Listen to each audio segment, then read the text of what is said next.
This is Carl at National RV Detroit. I'm going to walk you through this 2023 Bighorn Traveler.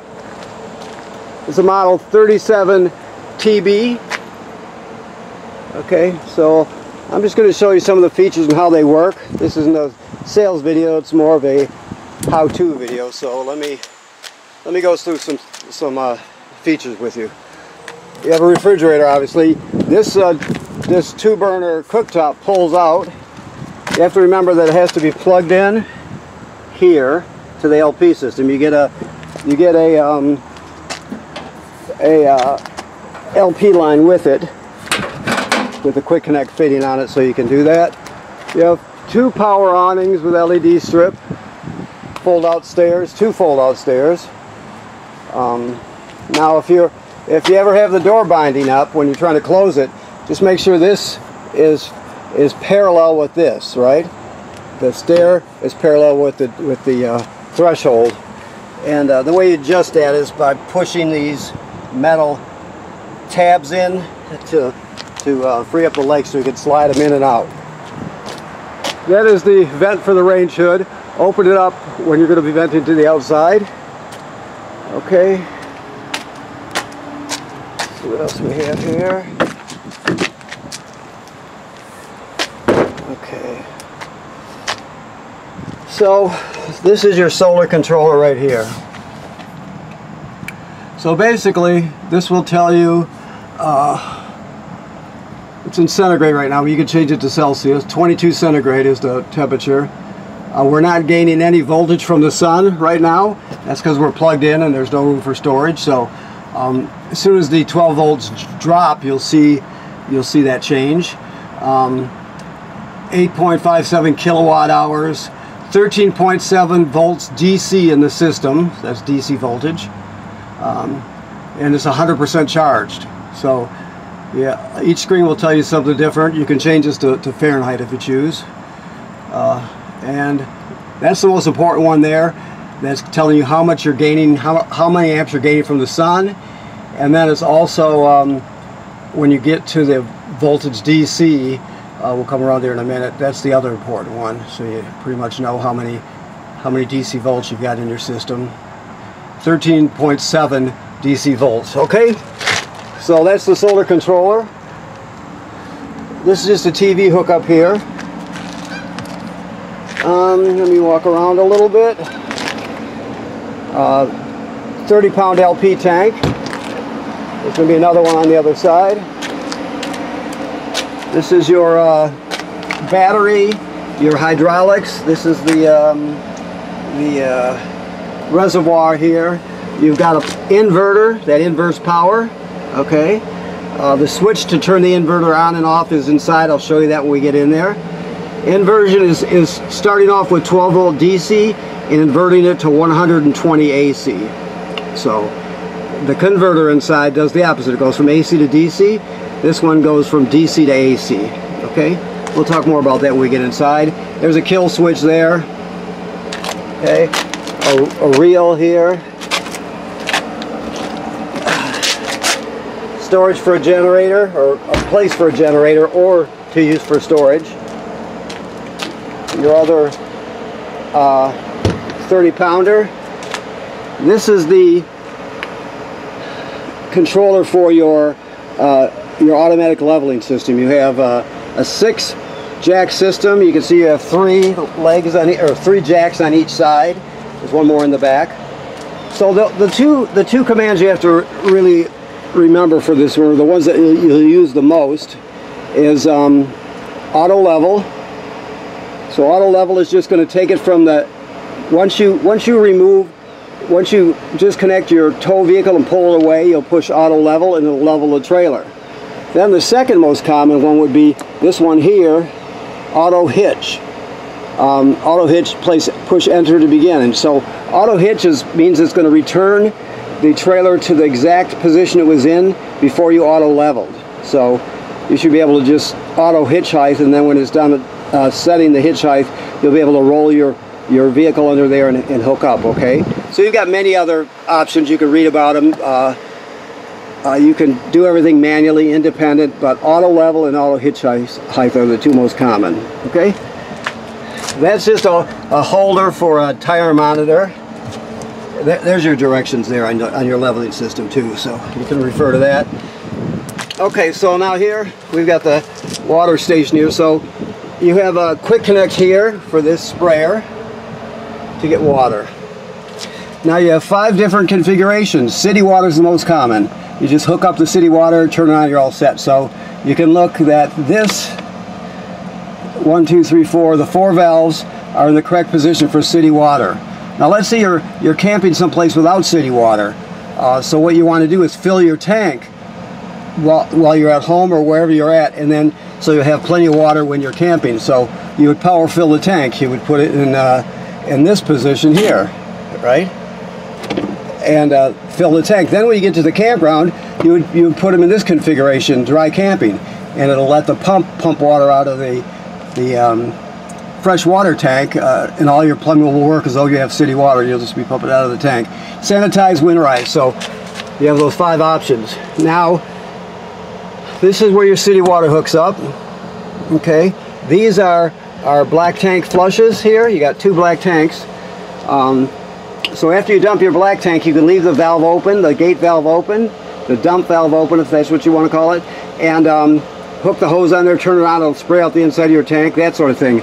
But like it says here, make sure you leave the gate valve, the dump valve open before you turn on the water. You don't want too much pressure to build up in there. Okay, and then you just have cable and satellite through. You've got a light here, some plugs. So, okay, here we have your water heater. I'll just set this top aside for now. So, your controls are on the inside of the trailer. So, I'll show you the controls when you get inside. The thing to remember is never run this without water in it. This is your drain valve right here, your drain plug right here. It has an anode rod attached to it. So when you remove it to drain your water heater, some people drain it between camping trips just so that you don't get skunky water in there. So when you put the plug back in, remember to refill the tank before you turn on any energy source. To fill it, you're just going to hook up your city water, and then you're going to open a hot water faucet valve. And it'll start just by spitting out air because there's no hot water in the tank. And eventually as it fills, it'll be a combination of air and water. Eventually solid water will start coming out. That's how you know it's full. Okay? This is your vent for your furnace. Here we have some valves here. Okay? Those are your low point drains there. Alright. You have a 50 amp system, so you got a 50 amp power cord with a reducer down to a 30. They also give you another one to take it down to a 20. Here we have more valves here, okay? And they're all labeled, so you'll be able to look at the labels and see which ones they are. You see way up there, there's a housing. This is pre-wired for a Furrion backup camera kit. So if you're interested, we sell them here. It'll allow you to see what's behind you when you're backing up. You also can run it when you're going down the road to see what's behind you also.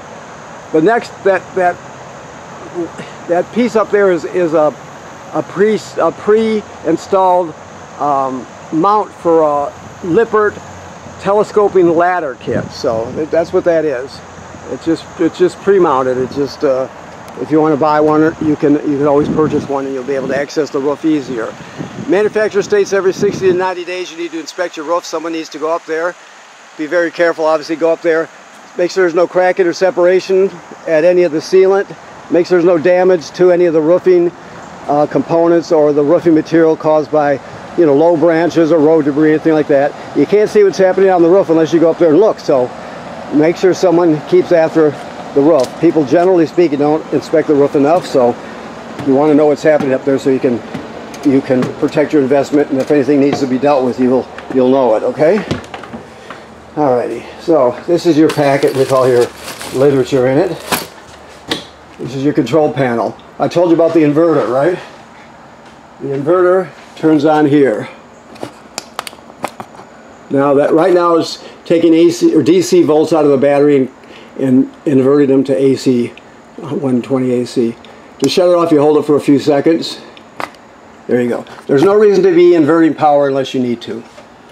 So you have a slide room button here. You also have the hydraulic slides here. So you just push the button. These slides in here are hydraulic, so they'll just go one after another. Your awning with a light here. Your other awning, the second awning, is right here. Now, these are your levels, obviously, right? So it tells you all your tanks, your black gray tanks, your fresh water, your battery. But for the other toilet, the one that's in the back, by the bunks, that you check that here. So it's a separate monitor for that, okay? Everything else is just, you know, you have lights. You have, for your water heater, you can run it on gas. You can run it on 120 volts. Electricity has a heating element in it. So there's two possibilities for energy sources there. Your water pump is here. You use that water pump to pump water out of the fresh water tank if you don't have city water. You also use that to winterize the trailer. And this also has tank heaters on them. So all the tanks have a heating pad on them and another one at the elbow. And basically it extends your camping season. So when it starts to get cold outside, you can click that and it'll warm up your tank so they don't freeze as quickly. Okay? Alright. This, I showed you the power inverter, so this is the power converter here. Let me get it open. So when you're plugged into shore power, you got 120 AC right here. These are circuit breakers like you'd see at home, and they're all labeled here. Okay? Then the power is converted from 120 AC to 12 volt DC here. So you got 12 volt fuses here, and then they're all labeled here too. So that's where the 12 volt comes from. It's also a battery tender, so as long as you're plugged into shore power, it's going to sense how much energy your battery has, the one up in the front, and it'll keep it charged. It'll send as many amps necessary to keep it charged. So when you're pulling down the road, your tow vehicle's alternator charges the battery. When you're plugged in, this charges the battery, and your solar panel will charge the battery as it can, depending on the conditions outside. So you got 3 ways to get 12 volts into your battery. Okay? Alrighty. This is self-evident here, of course. This is a hide-a-bed. So you pull the cushions off. You're going to grab it right down here, fold it out, drop the legs, and you've got an extra bed. Your keys are right here. This is your carbon monoxide LP gas detector. It should always be green like it is. If not, get it serviced. It's obviously very important. TV, it works like any other TV. You have a JBL system here. So you have the JBL remote, your TV remote. And with this you got 2 speaker zones, A and B. You got AM, FM radio. You have Bluetooth. You have everything you need for, you know, for the way that music is listened to today. It also has, I'm hesitating to say it, but I thought it had a USB drive, but I guess this one doesn't. I don't think. Okay. Below it is your fireplace, and this is a remote for that. So, with the fireplace, it's really kicking out the heat now. It's a space heater, so it's really kicking them out. You can change the intensity of the flame here. You also can set the temperature. And there's a timer on it also to have it turn on and turn off whenever you want it to, okay? Alright. So on those days where you don't quite need to use the furnace, that runs on AC power. So you have that. Just want to make sure I'm not forgetting anything here. Okay, we're good. Okay, let's see what else. So your refrigerator here. Okay. I always use these latch things to latch it shut when you're traveling so you don't accidentally dent the doors. Just looking to see what we have here to make sure I give you the right information. Yeah.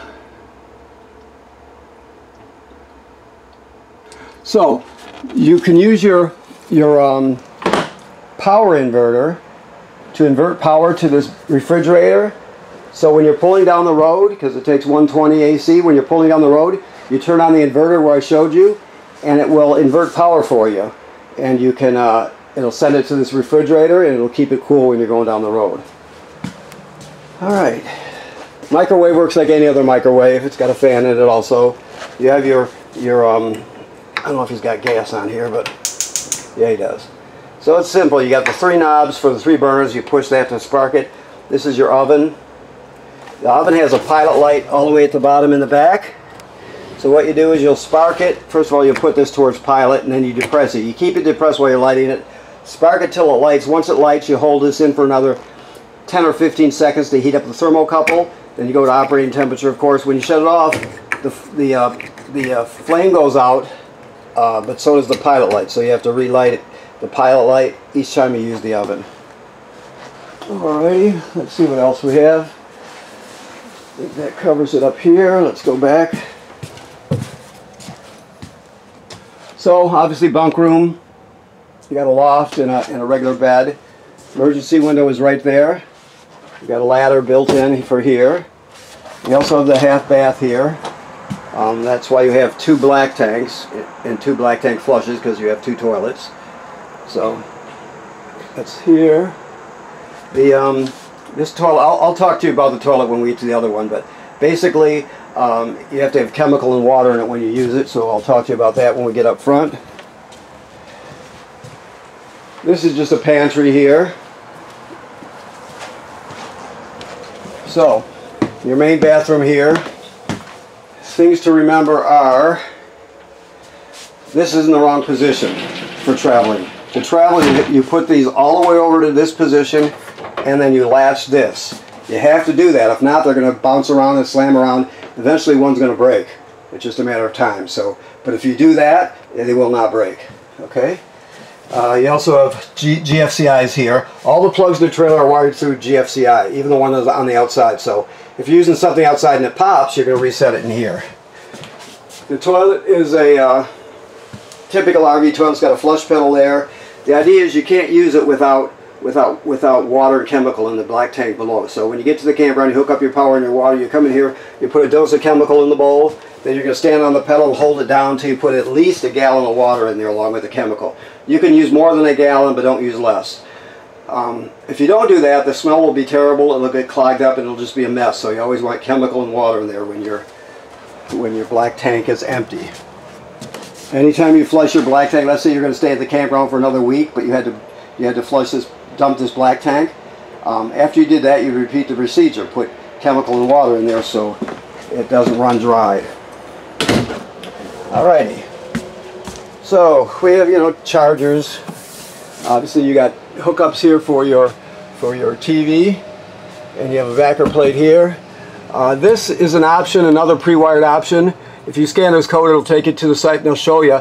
This has 4G, but the main feature is the public Wi-Fi booster. That's what people are interested in. So you can look at it. The kit consists of an antenna. There's different kits, I think, but an antenna on the roof, and then a router box will go right here.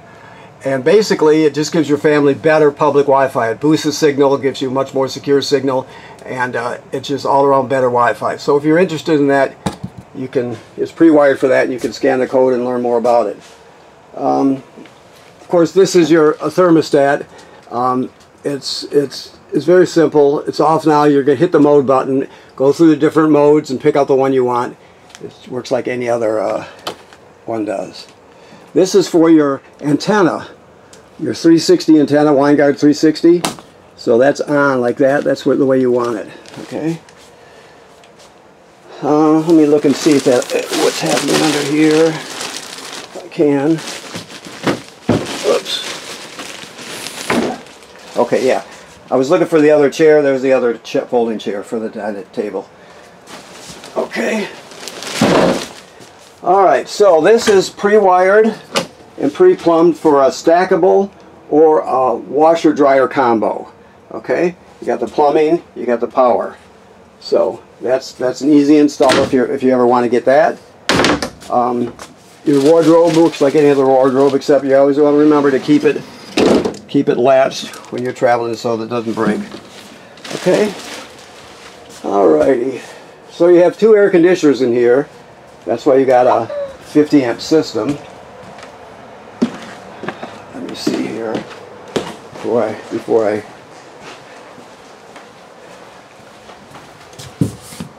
yeah, 2 air conditioners. So Okay, so that about covers it. I want to thank you for purchasing your trailer here at National RV Detroit. Please remember what I said about inspecting the roof. That's important. And also, this is in camping mode, so all the antifreeze has been purged from the system and replaced with fresh water.